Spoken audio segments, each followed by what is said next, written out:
Sometimes the best stories in golf aren't found on tour.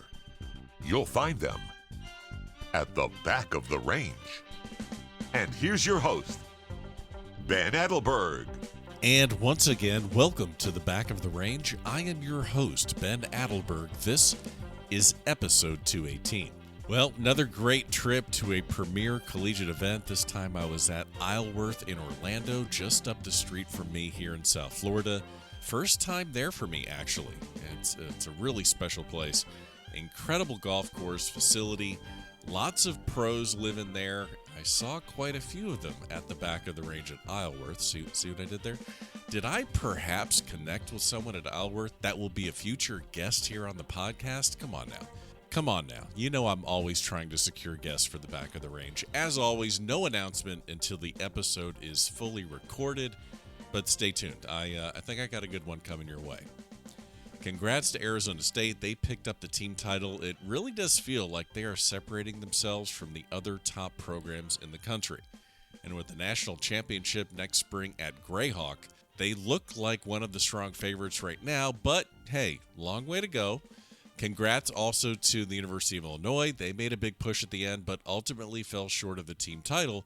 But Pearson Hunt did capture the individual title by one over former individual champion from UCF, Johnny Travali. Again, as always, follow along on social media, Facebook, Instagram, Twitter. All the links are in the show notes of this episode or on the website, thebackoftherange.com. I'm working on some new merch items for 2022, more tournament announcements. I have one more collegiate event here in October. I'll be heading up to North Carolina for the Williams Cup. That's UNC's new tournament. After that, I'll be here pumping out more episodes and prepping for 2022. Long overdue episode to release to you all today, but well worth the wait. When James Piot won the U.S. Amateur at Oakmont this past summer, he was told over and over again, your life is going to change. So I figured let's let things calm down a bit for him. Let's do a deeper dive on this episode and not just discuss the dramatic win over Austin Greaser in the final. James is a unique dude. Doesn't take himself too seriously, plays with a bit of a chip at his shoulder, and enjoys himself a Coors Light at the end of the day. He's your typical college kid, that just happened to win the biggest amateur golf tournament in the world and will be teeing it up in a couple majors in the near future. So, let's get this episode started. James, you're at the back of the range. How are you? I'm doing great. Thank you so much for having me, Ben. I appreciate you guys having me on and looking forward to the opportunity to chat here. Hey, man, it's been, it feels like it's been like a lifetime since you won the U.S. Amateur at Oakmont. Gosh, it's only been about 6-7 weeks, but it does feel like it's been ages.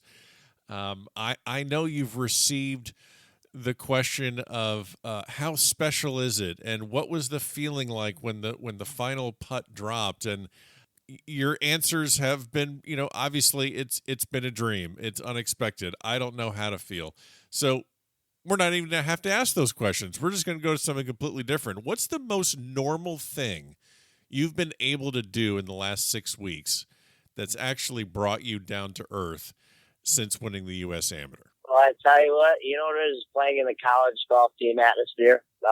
Just having my teammates there, back to reality where you're battling in and out of qualifying. That's, the thought of qualifying and my teammates beating me always drives me. So, actually, I played the 2 spot in a college event for the first time in about 2-3 years this past week. So, wow. That kind of gave me a kick in the butt. Yeah. I mean, my teammates were playing great and, motivated. So, see that keeps me humble and keeps me driven. So, definitely kept me hungry this past week and, just trying to get back to, top dog and being the guy. So, it's awesome battling in the college team atmosphere, and I love it. That's got to be a nice setting too for your college coaches. That's got to be a great teaching moment and lesson that everyone else on the team can learn from. Where it's a meritocracy. It's all about the results. It's all about, hey, past achievements don't mean anything moving forward. You need to perform. And I'm guessing, obviously, you don't want to be playing as the number 2 guy, but that's probably in the grand scheme of things something that's pretty big for the program, and not big, but it's pretty important to show how things operate at Michigan State. Absolutely, yeah. It just shows we got a competitive team atmosphere, and obviously you got to put the past in the past and keep working hard and stay driven, and that's been the goal for me since I won the USAM. Now it's time to get to a new level, and obviously big things coming in the spring, but the first goal is to get some wins as a college organization right now. Well, we will talk about Michigan State. We'll talk a little bit about just an incredible summer. I mean, great performance at the Western Am, and obviously the win at the US Amateur at Oakmont. But I know that many of the questions you've been fielding have been about your achievements. But let's talk a little bit about where things got started. Midwest guy in Canton, Michigan. How did you actually get into golf? Yeah, so my dad got me into golf. I was about 4 years old. I would just go out to the range with him, kind of watch him hit balls, and then I started hitting balls myself. And it was one of those things, as soon as I picked up a club, it was just like an instant addiction. That's how I call it. I mean, I just love the game, everything about it. Ever since I was young, I just remember wanting to play professional golf, and just had Division I golf aspirations since a young age, and that's always kept me driven. My childhood was kind of like, it felt like the Sandlot to me, where all my buddies and me would just go out to the golf course every day, and just like we'd have a group of 12 of us, and we'd just go out and play. And I remember starting off, we would just bet for golf balls on the putting green when we didn't have any money or anything. So like you'd have putting contests, and some days, you'd lose every golf ball in your bag. So the small things that got me going since a young kid. And I was always the youngest guy in my group. And we had my brother, 2 years older than me, also played golf at Michigan State. Yeah. So it was always a constant battle with him, and wanting to prove myself as a younger brother, as well as there's a couple other guys from the group that played Division I golf. Henry Doe, actually, he played for North Carolina. So there's some pretty big names that came out of just a small little public course, Fox Hills in Plymouth, Michigan. So it's been cool to think where I've come from, where I started.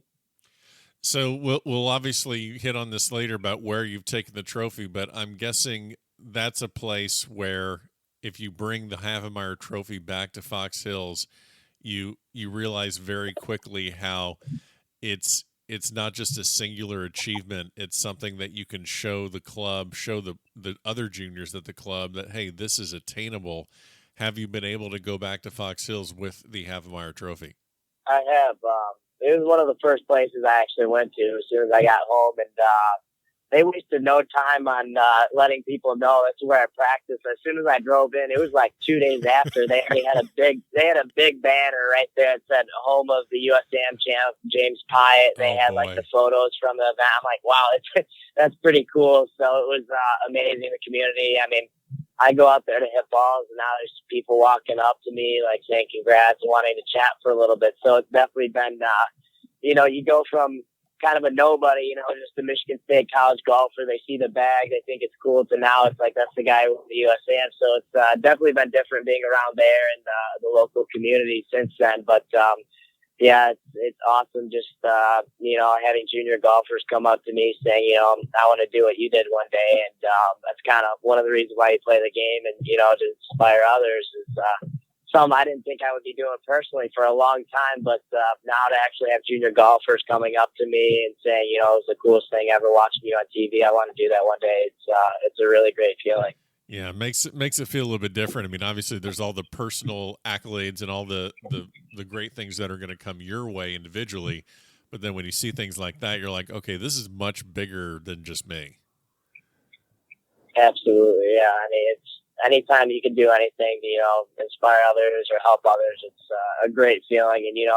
And at the end of the day, I thought it was just kind of about me and my family when I did that, but you don't realize it's, the whole community involved, especially the state of Michigan being the first one ever to win it from Michigan. The amount of people have told me, it's open doors for my son or, anyone who's young and playing golf. It's the coolest feeling in the world. So you mentioned The Sandlot. Can't skip over that. That's one of my favorite movies of all time. So if I talk to some of the kids at Fox Hollow that you grew up with on the putting green, which character would they say you closely resemble from The Sandlot? Oh man, I couldn't tell you because I was, like I said, I was a young guy, so I won't get any respect in the answers of who they say, what character I am. I wouldn't get the, that he's the Jet kind of thing. I wouldn't get that at all. So I recommend.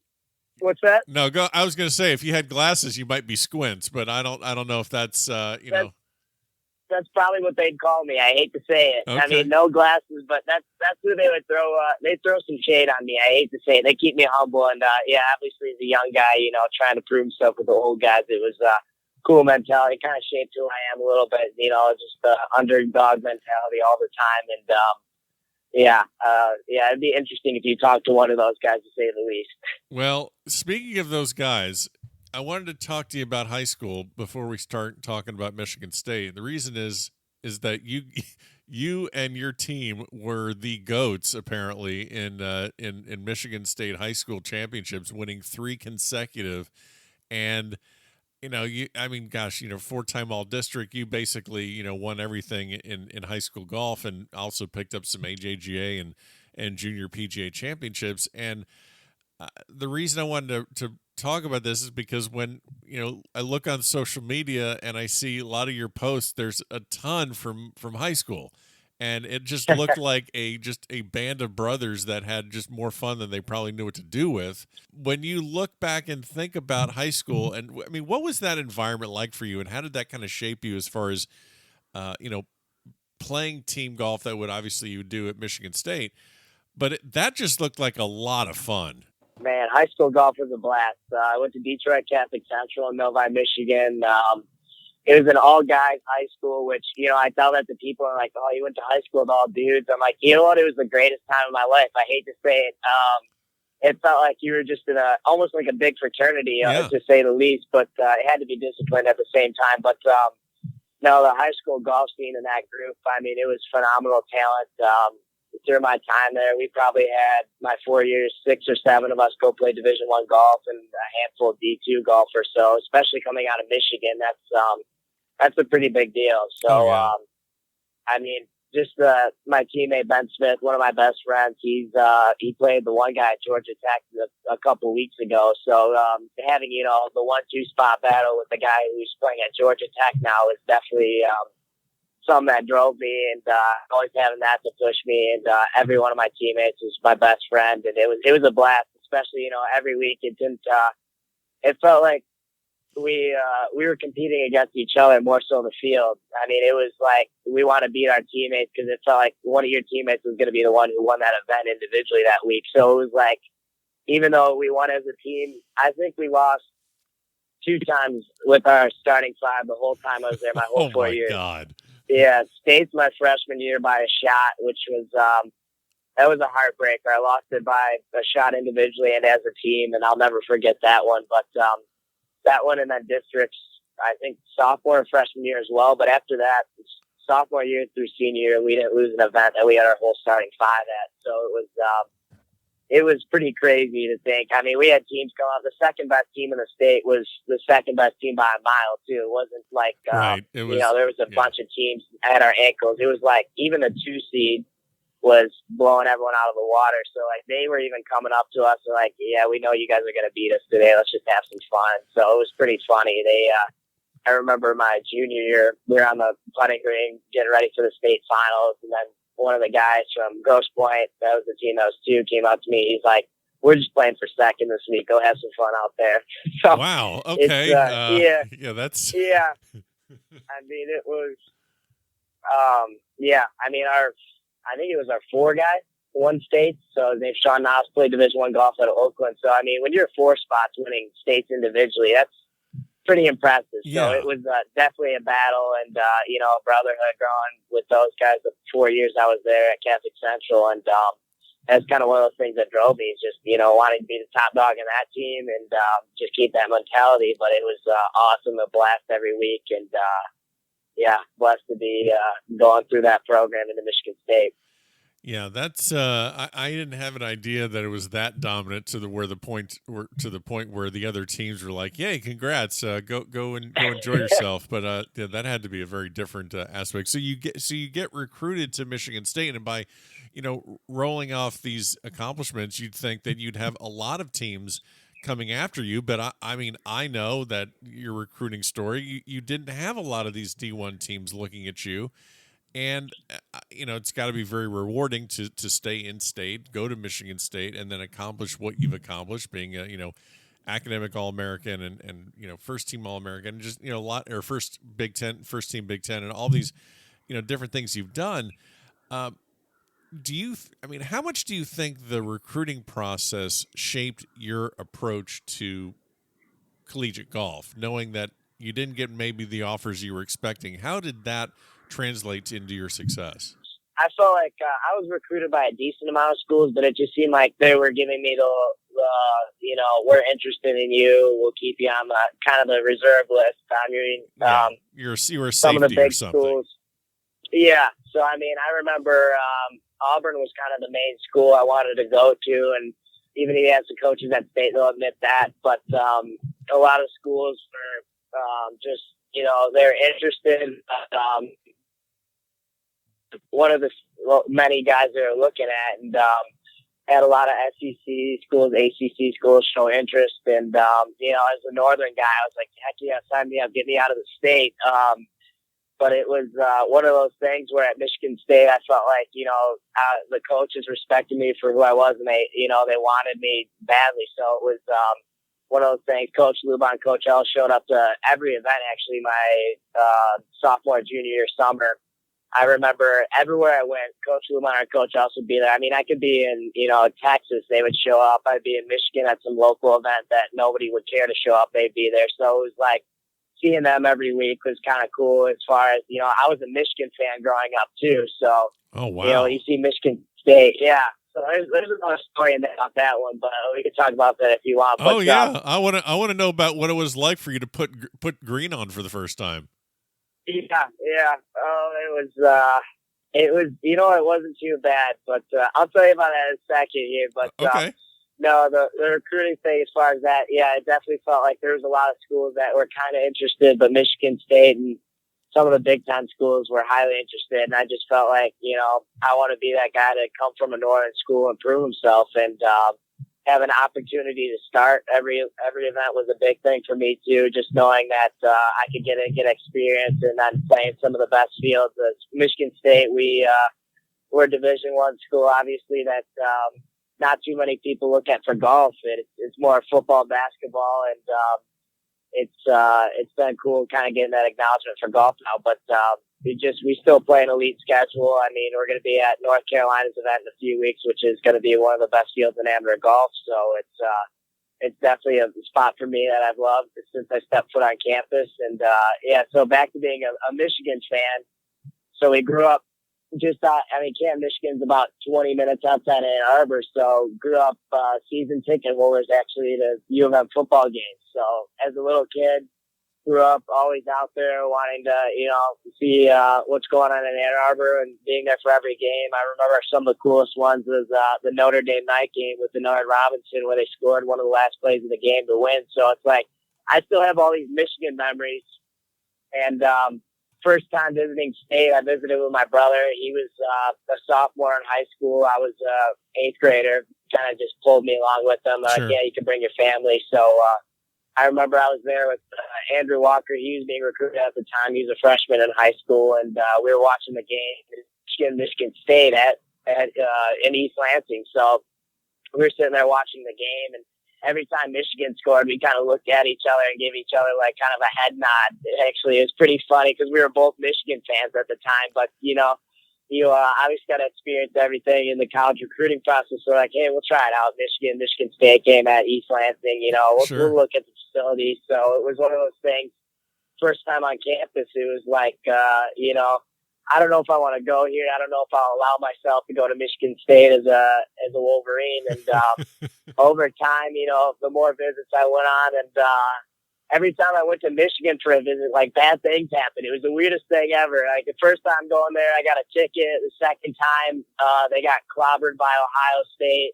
The third time, I was there for the trouble with the snap play, where Michigan State scored in the last seconds of the game. Right.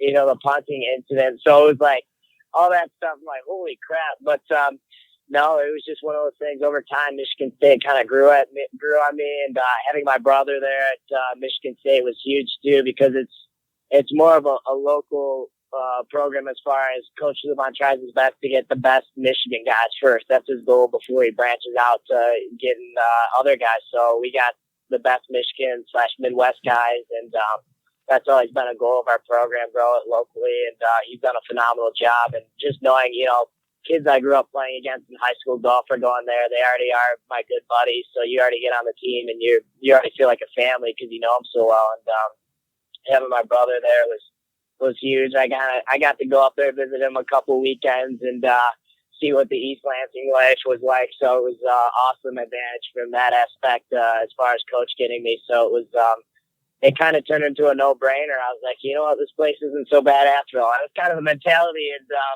it grew on me and ended up being the best decision of my life.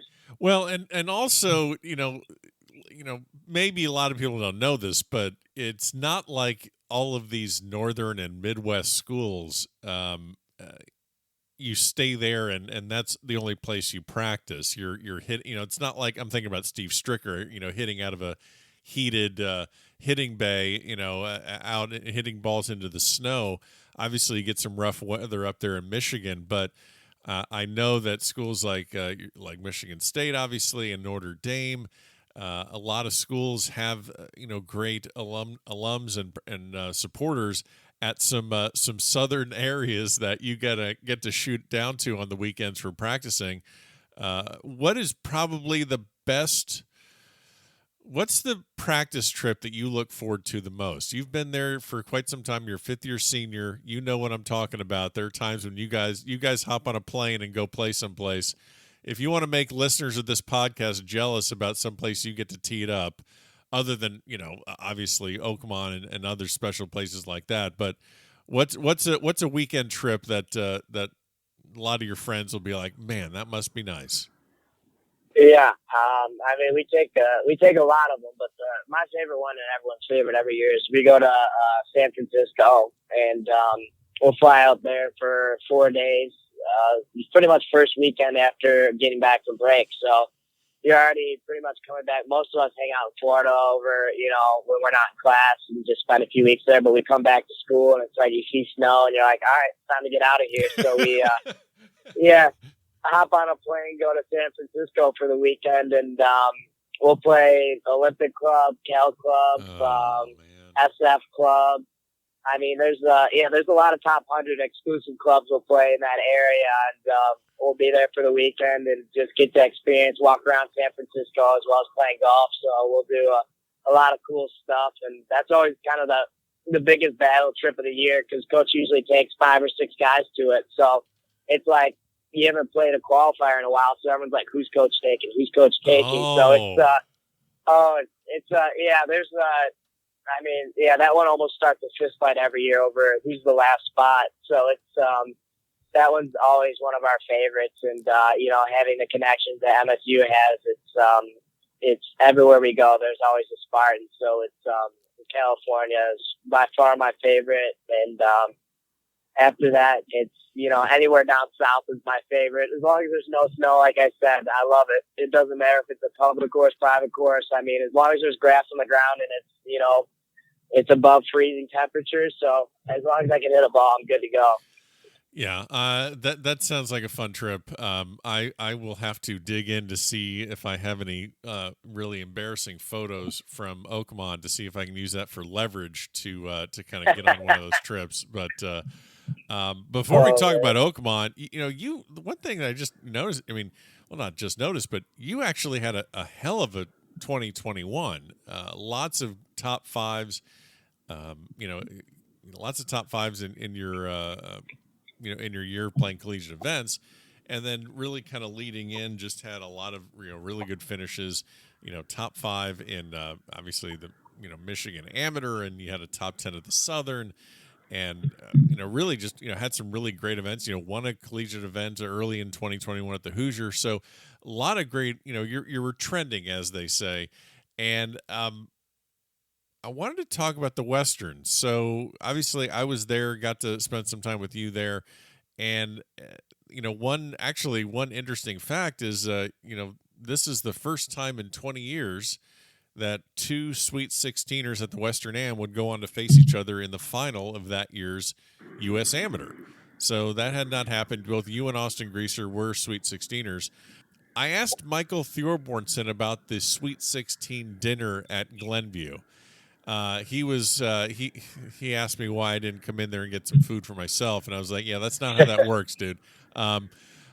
What were your experiences from that dinner? Because I know that was a long 2-3 hour session there, but I know that it was full of a lot of interesting speeches and a lot of interesting moments. Talk to me a little bit about maybe just that dinner and your experience at the Western Am and how that kind of led into what you were able to accomplish at the U.S. Amateur. The Western Am dinner was one of the coolest events ever. Yeah, as you said, it was a long event. They kind of warned us too when we got there. They go, "Oh, I feel bad for you guys." I go, "Feel bad for me? What do you mean? I'm in the Sweet 16. I should, I'm pretty happy about this." Like, it's a long dinner coming ahead. So I'm like, oh boy. But no, it was awesome getting to sit with the Western Golf Association committee members and everyone in Glenview Club who made it happen. So it was a cool event in that aspect. And then they did player introductions where they call you up and just show you who you're playing against and kind of read off a resume. So I had Luke Potter and that's got to be really embarrassing. You're just standing up there like it's like I don't know, like a bachelor auction or something. And now James Piot. James Piot is 5 foot something. I mean, like, that's got to be weird. Yeah, they were just asking me, a little bit about my resume and then how do you feel, about making the Sweet 16 and they tell you about your opponent and they're like, what, how do you feel? And I was like, I know I had the youngest guy, so he's like, I think he's 17, something like that. Yeah. And they were asking me, like, how do you feel playing a 17-year-old? I'm like, age isn't really, you can't factor that in golf. I mean, only advantage I have on him is I can legally drink a beer. That's about it. Oh my God. Did you really say that in front of all those people? I did. Yeah. That's the best. Yeah, that got some good laughs. So I think I won for joke of the night. But, okay. The next day it was, he ended up getting me one up in the end down the stretch. But, it was just a cool event as far as, getting a taste of, just elite amateur golf and, seeing hard work pay off. At that dinner, I just remember because I birdied 4 of my last 5 holes to make match play actually by a shot. So it was already like when I made it there, that was a big stepping stone for me to just prove that I'm at that elite level. That's what it felt like sitting at that dinner. It's like I belong here now. That's always kind of been a battle for me. I feel like mentally, it's just I know I'm talented enough to do it. It's just getting my mind to say, all right, you should do it. You're good enough to beat these guys, and that's something I've been working on, and it's starting to pay off. Yeah, and that's something that, it's funny you mentioned that because that was actually something I really wanted to kind of ask you about. There's so many good players at a U.S. Amateur every single year, and I mean, you have 2 different golf courses that you have to learn. Longview was the kind of a stroke play companion course to Oakmont, which that place felt like it was on a different planet with all the elevation changes. I thought that was incredible. I mean, that's where all the good scores are being shot during stroke play. I'm guessing it was just kind of like, make your hay over at Longview and then just kind of hold on for dear life at Oakmont and hopefully you're in the top 64. Yeah, it definitely felt like that. I mean, Oakmont, I just remember my mentality was like, I played at the first round with the best score of the day. The whole way about 156 guys was even par. Yeah, Parker. One under. Oh, it was? Okay. 1 under. Yeah. So 1 under, but I remember shooting 3 over. I 3-putted like 2 of my last 3 holes, and I was a little down on myself. And I looked at the scoreboard at the end of the day. I'm like, 3 over was the 16th best round of that day. I'm like, holy crap. That's insane. I just remember every hole was just like, hold on for dear life. Don't make a double bogey. Don't do something stupid. So once I checked the thing and I was like 3 over, at the time everyone played Longview. So I was in like, 90th place or something. And I was like, all right, we need a good one tomorrow. And after checking the Oakmont scoreboard, I'm like, oh, we're right where we need to be. So the next day, the rain softened it up, made Oakmont a lot easier for those guys. They got a good draw, but Longview, I mean, obviously kind of the same deal, but it's more of a you can get after it course, and there's way more wedges, and a birdie didn't feel like a miracle out there. At Oakmont, it was like, I just made a birdie. That felt like a double eagle kind of feeling. Right. So, it was definitely nice getting that draw Oakmont Longview, in my opinion, just to get, it's easier to, in the beginning, just hold on for dear life than when you got all the pressure as far as the cut line and you got to play the closing stretch of the front or the back nine. So that was awesome, just making it into match play and having the mentality, let's go from here.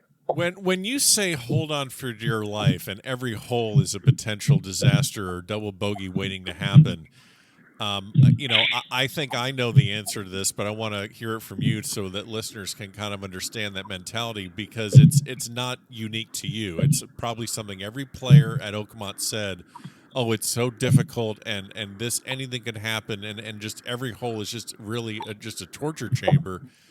What is it about Oakmont that made it that way? Are we talking about lines off the tee? Are we talking about wind, firmness of the ground? Are we talking about the greens? Is it anything? Is it everything? Is it something specific? What did you find you had to guard against the most with your game? Obviously, you can't speak to other players, but in your game, in your instance, what were you so cautious about at Oakmont that would be a potential disaster for you? I mean, like you said, it was everything. The fairways are about 20 yards wide, so you got no room for misses. You hit in a bunker off the fairway, you're chipping out. That's pretty much an automatic bogey. And then after that, if you avoid the bunkers in the fairway, congrats, your work just started. So it's the approach shots. I mean, just missing on the right side of the hole was the big factor all week. And even if you do that, you have an uphiller, but most putts broke 3 to 4 feet. So I remember, during the stroke play round, I hit a lot of shots 15, 20 feet, which normally in my mind, it's, all right, we're making it, or it's in the make zone, obviously. It turned into more of, we got to watch the speed on this one because, you got a putt that snaps. It could go 4 or 5 feet by, and that's another putt that you might have to play outside the cup. So it's just, you're always on edge. You're always just, like I said, holding on as far as, you try not to make mistakes that are unforced. That's the big thing out there. That's what I felt like. Obviously in golf it happens natural, but out there there's really no shot you could just lay back and relax and say, all right, this is an easy shot. I can, even the shots where you hit irons off the tee, if you hit it a little off the heel of the iron, you might be in a bunker and punching out. So it's always, you got to be mentally locked in out there. And it was,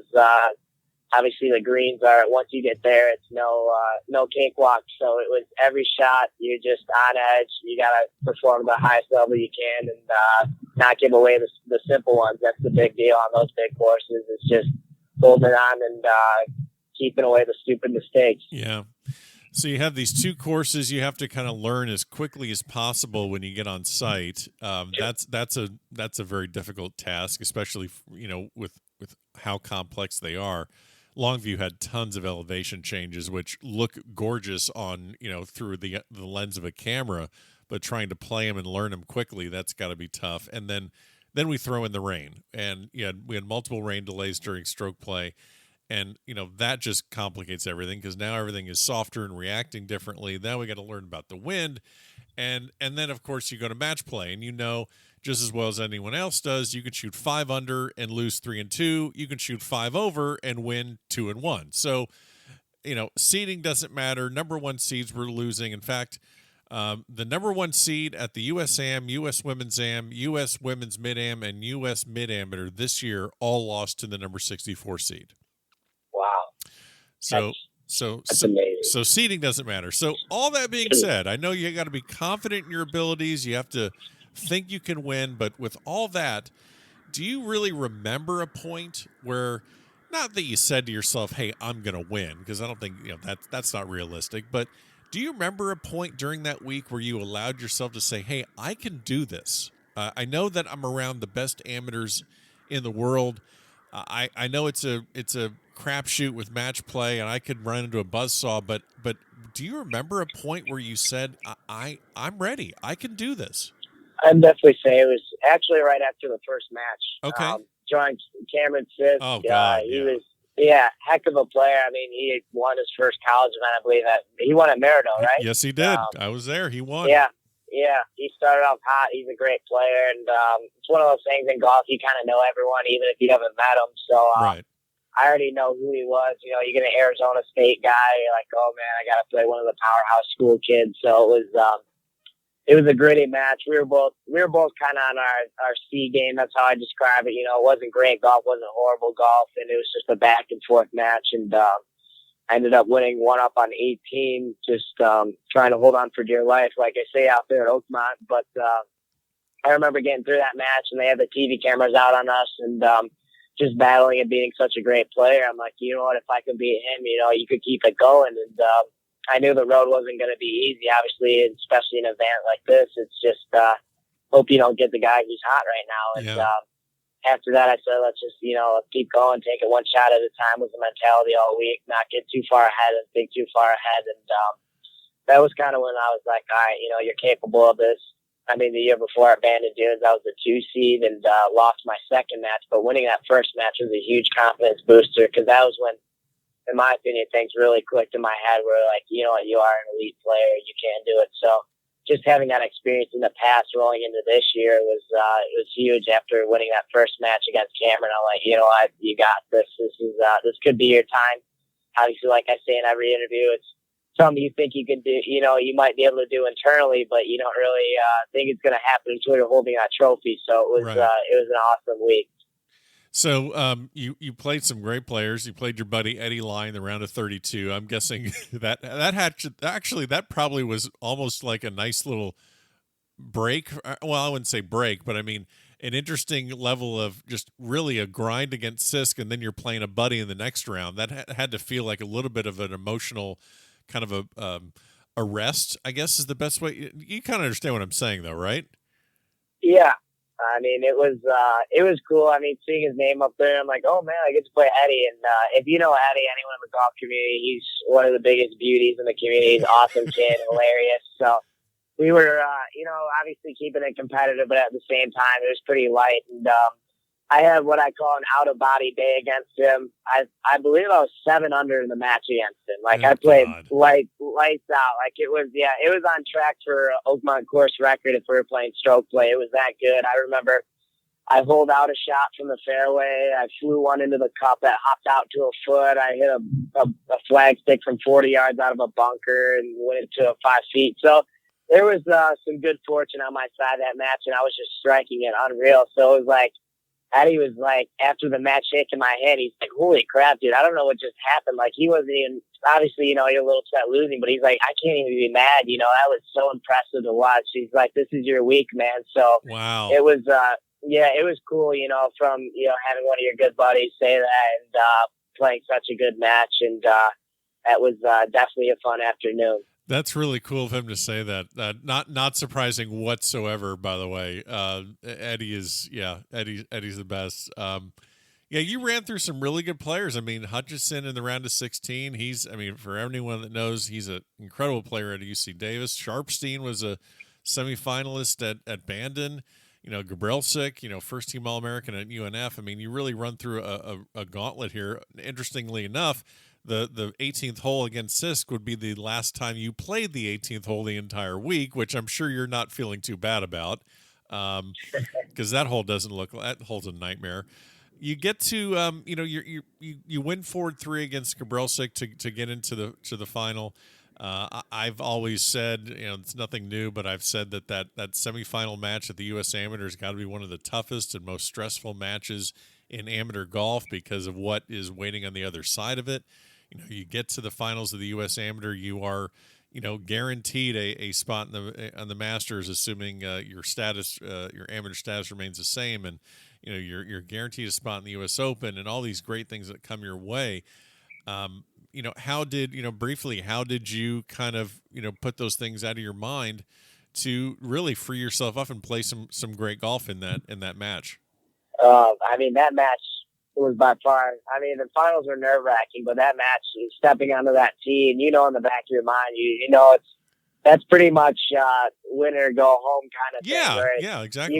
You get everything or nothing. I mean, I don't want to call that match the finals, but it's almost like the finals. Like, all you get is an exemption in the next year's event if you make it that far and, you know, you lose. So it's like, it's going into that match. I'm like, all right, this is kind of the one you got to win. You got to show up 18 holes. And I remember just getting off to a little bit of a rocky start as far as swing wise and wasn't hitting great shots, but just kind of pieced it together in my mind. Obviously out of the gate, it was, everyone's extremely nervous, and there was only 2 groups on the course. That's when all the spectators were really there. There was 1,000 people. I mean, it was like, actually in the back of my head, they had no ropes out there, and people, so Travis Vick and Austin Greaser were the group in front of us. So we were kind of like waiting on spectators to move the whole day because they don't have ropes. And like, I remember the opening tee shot, as bad as it sounds, the thought in my head wasn't, let's hit the fairway. Let's not hit a spectator, because they were that close to the fairway. So it was, that was a bit nerve wracking, but just settling into it, it was, the first 4 or 5 holes, it's just natural to have nerves, and, not playing in front of a crowd like that ever in my life, as far as being from Michigan and not playing in every, huge event or whatever. But it definitely was something over time, after getting off to a decent start, or like you said, a little rocky start, but still being in the match. I was like, you know what, we can do this. And Nick didn't have his best stuff that day. His putting, he didn't, he looked like he was just a little out of rhythm. So it was definitely, as far as, putting the pressure on me, it felt like I could kind of do whatever. I had freedom to mess up a little bit and still be in the match. So that was, from my perspective, that kind of kept things loose for me, and just kept plugging away, playing my game, said one shot at a time. And having my assistant coach in the bag was actually huge, because he kept things light. We were kind of just joking around, having a good time the whole week. And, obviously when it's time to hit the shot, you got to be in the zone. But that was the biggest thing for me, having my assistant coach in the bag that match, and just keeping things light, not thinking about the future is kind of the mentality in that moment for me, just staying in the moment, and it paid off. Yeah, you mentioned Coach Dan Ellis. I'm glad you brought him up, because I wanted to talk a little bit, obviously, it's great to have someone that knows you and knows your game to be on the bag during these big tournaments. And he served as your caddy all week. And as I said, tons of pictures of him that I'm going to leverage into a golf trip to the Olympic with you guys. So I'm not. I'm going to say something really nice about him, but I'm not forgetting about that. So I don't want that to get lost. But not only your assistant coach, but he's a former academic All-American at Michigan State. He was a captain of that golf team and has played in numerous USGA championships. And he's a He's a Michigan Golf Association Player of the Year. I mean, great playing resume. Like I said, he knows your game, but he also has high golf IQ as well. And like you said, he kept things light. But can you think of any other instances? I know there's probably tons of them, but can you think of a time where like his advice or his assistance really kind of changed the course of the direction for you at the U.S. Amateur? I mean, the whole week he was just phenomenal as far as every shot. I'm usually kind of a guy, they just, in college events, just let me do whatever, and just, we'll see at the end, we'll take your scorecard. But when he walked with me, especially during the USAM, we just discussed every shot. And, the big thing out at Oakmont was lines and knowing where to miss. So he was always great about, the numbers and, miss left, right side of the hole, ideal putts, and green rating. So he pretty much did it all. And, so it was phenomenal just having that backup in my head, the reassurance all week that he did so great. And, obviously, having a player with all that experience in match play, just a few words of wisdom, just staying, and just keep leaning on him there, especially out at Oakmont was big from him. So it was, he pretty much did everything for me. There's not one thing I could say, Sure. Iota, Coach Ellis, it's everything. He did a phenomenal job. Was a great caddy. I couldn't have asked for anything better there that week.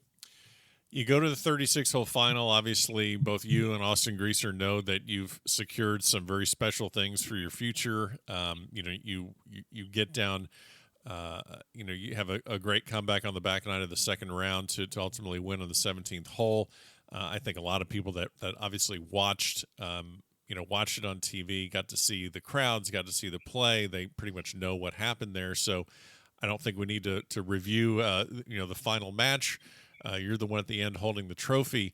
The one very special moment of that week for me, at least, was, thankfully to, the USGA and especially Robbie Zalznick, I kind of got to peek behind the curtain, see what actually happens when a U.S. Amateur champion wins, and you are put through just an absolute car wash of media. I mean, obviously you do your media. You there's the trophy presentation for Golf Channel. There's the trophy presentation, for the club. There's pictures. Very, very cool moment where they kind of had something for the members where the artist did a finger painting of you holding the trophy, which was incredible.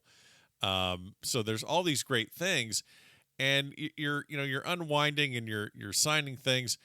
One of the really cool things I noticed at the very end is that obviously we did this Instagram live session on the back of the range, and I handed my phone to Coach Ellis because I had to obviously go get another cocktail for myself.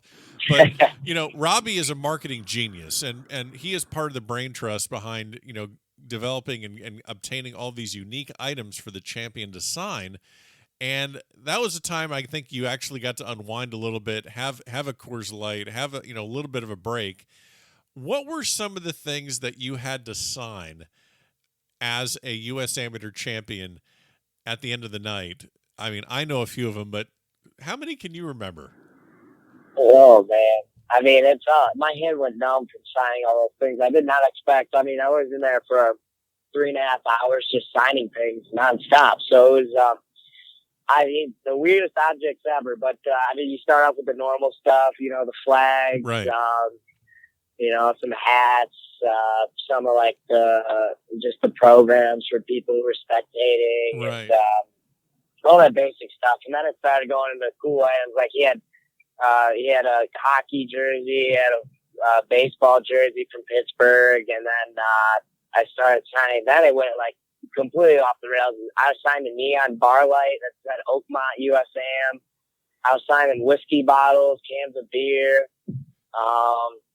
Man, I can't even. There were so many things. I was like, what am I signing at this point? Just trying to figure it out. But he's like, just keep going. There's only a few more left. That was the quote of the night. Just keep going. There's only a few more left. Then he'd bring a pile of like 80 things. And then like, all right, I'm done finally. But nope, we got about 80 more. I'm like, oh my gosh. So it was cool just signing all those random items. And, yeah, I mean, it was crazy, just the stuff. And, like I said, there's so many things. It's tough to remember all of it, but it was a cool experience being in there. And my signature going from pretty much not being worth anything to now carrying some value. So it was weird having going from signing golf balls for little kids once in a while at amateur events to signing whiskey bottles and beer cans for people all across the country. You're and I'm guessing having very few letters in your first and last name was really a nice treat at that moment. It was. I mean, the only thing I regret though is I've never really worked on my signature, so people criticize me for it not looking too good. So I don't know. I gotta maybe develop a professional signature or something. You got plenty of time to figure that. You had a lot of fans at Oakmont with you, and a lot of you had a lot of friends at Oakmont with you, fans too. But I'm kind of going in the direction of a lot of your friends, especially. I think I saw almost the entire men's and women's team from Michigan State come down for the final, and they were there. And as I said, I may or may not have had a cocktail or two that night. That was basically my last night of a month-long road trip of covering amateur golf. So I was done, and I didn't have to sign anything. So it was a nice, refreshing evening for me. But I kept hearing about a place that you guys were going to be going to when you got back to campus. What was the place you guys were talking about going to drink at or party at, or there was something that had an acronym? Like you know what I'm talking about? Yeah, Rick's Cafe. Okay, Rick's American Cafe. Yeah. Just going to Rick's or what? RTR? What is that? What it is? STR. Straight to Rick's. Straight to Rick's. Okay. Straight to Rick's. One of the local favorite spots in East Lansing for college kids. One of the bars on Grand River there, one of our main ones. So that's always kind of been one of the historical places in East Lansing. When someone wins something big, they take a trophy down to. There's a photo of Stanley Cup down there with Tiger Woods actually holding it. He was playing in the Western Am at the time. And so there's a pretty cool photo of that. And he's with Darius Rucker and a couple other big-name guys holding it. So it's like photos like that. So you're like, all right, you know what? I want to, go down there and bring the Havemeyer trophy. So oh no, did you do it? It may have made its way to the basement of Rick's. I had my football buddies there with me, and they love golf just as much as me. So they were actually, one of my buddies was just hanging out of the trophy the whole night and holding it like a baby, pretty much. Like, he did not let the thing out of his sight. I was like, no, I can hold. He's like, no, I got you, James. Like, you just do you, man. So he was more pumped to see the thing and hold it than I was almost. And it was pretty funny that night having it down there, and didn't break it or anything. Everything's in one piece, so it was a good night. Good, yeah. Well, I'm guessing that's smart. Bring some guys in the football team with you when you want to go out and celebrate, because that's a smart way to go. I'm going to let you go. I know that you're on your way back to school, and I guess I'll kind of, obviously everyone's asking about, what's next, and you have to, masters and all that stuff, and I guess as a takeaway for listeners, due to COVID, you're able to return to East Lansing for a 5th year. And I look at lists of previous U.S. amateur champions, and obviously they're thrust into the professional ranks right away. So they don't get a lot of time to enjoy the achievement. They're obviously thrown right into thinking about, okay, I have exemptions to figure out, and I got an agent I got to deal. They have all that adult, full-time job crap they got to worry about. How nice is it just to go back to school and be a college kid and just get this 1 year to actually enjoy the achievement and get a little bit back to normal? I'm guessing hell, you were just taking a test before we jumped on this call. How nice is it actually just to take a test? Yeah, it's, I hate to say it, but yeah, the feeling of taking an exam is actually nice right now. Just being a normal college student, going through the daily grind is one of the things I actually love to do. I'm a simple guy, so just being on the course, working out, and doing schoolwork in a day is good enough for me to keep me happy. So, just being back in East Lansing after the whirlwind of the past, month and a half has been the coolest thing ever. And, obviously there's always been some great opportunities presented with the U.S. Amateur, but just being a normal college student is one of the few things I love. And, especially after last year with COVID, feeling kind of like an incomplete year. It's a huge blessing to be back in East Lansing and be a normal student. Worry about my grade point average more so. My scoring average as well, but my grade point average gotta keep mom happy. So see, smart absolutely. Kid, man, you are polished, dude. You are so polished. That's perfect. So you could thank my parents for that. But yeah, my mom would kill me if I didn't have a good GPA. You could ask her, but. No, it's been awesome being back, and I love every second of college golf and being a college student. So I'm going to enjoy the last year while it lasts. I'm going to see you at Wilmington for the Williams Cup. It's a UNC's tournament. They're having a hell of a year too. They're number one in the country right now. But I'm going to see you there, and I know that you're a big fan of Coors Lights occasionally here and there, and obviously we're not going to be able to. Share one at that time because you're going to be playing in your collegiate event. But you mentioned autographs and signing things. I think I'm going to need to bring a 6-pack of Coors Light and have you sign them. And I think some of my listeners might need a unique souvenir. So I'm going to see if we can make that happen. I appreciate the time. Congrats on the success. And obviously many more great things coming your way. But congrats to you. And I appreciate you stopping by the back of the range. Thank you so much for having me, man. I appreciate it. And there you have it. Special thanks to James Piot, the 2021 U.S. Amateur Champion, for joining me on this episode here at the Back of the Range. Don't forget, follow along on Facebook, Twitter, Instagram. Every episode is available at thebackoftherange.com. We'll see you next time here at the Back of the Range.